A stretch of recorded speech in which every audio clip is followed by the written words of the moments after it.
Hi friends, over Holy Week we're unable to have our services, so each day I'll be posting a short piece based around some of the narrative of Holy Week, and obviously we'll be redoing a piece on Sunday morning as well for Easter Sunday.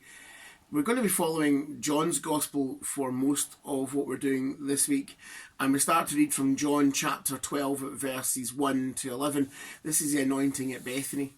So we're going to read from John chapter 12 verses 1 to 11.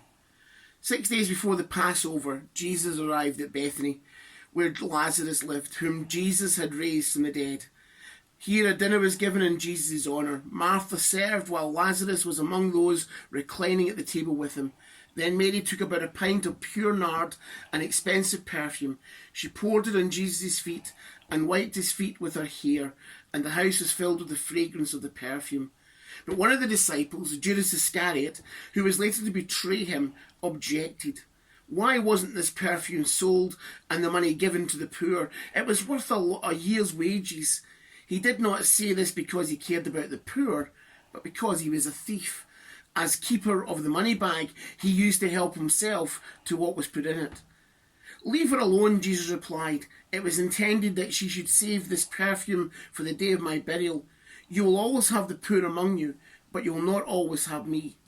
Meanwhile, a large crowd of Jews found out that Jesus was there and came not only because of him, but also to see Lazarus, whom he had raised from the dead. So the chief priests made plans to kill Lazarus as well. For on account of him, many of other Jews were going over to Jesus and putting their faith in him. This is an act of love. Here Jesus is seated at the table, and as he's seated, so Mary takes this expensive perfume and pours it in his feet then, and an act of ultimate humility, really wipes his feet with her hair.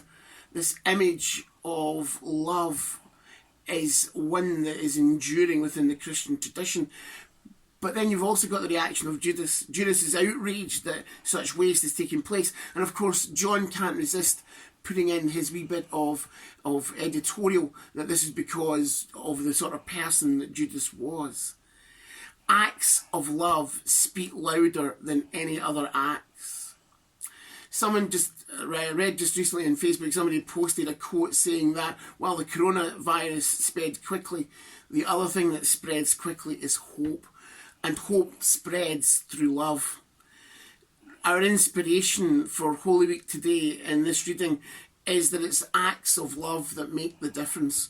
So go on, make that phone call to the person you're thinking about.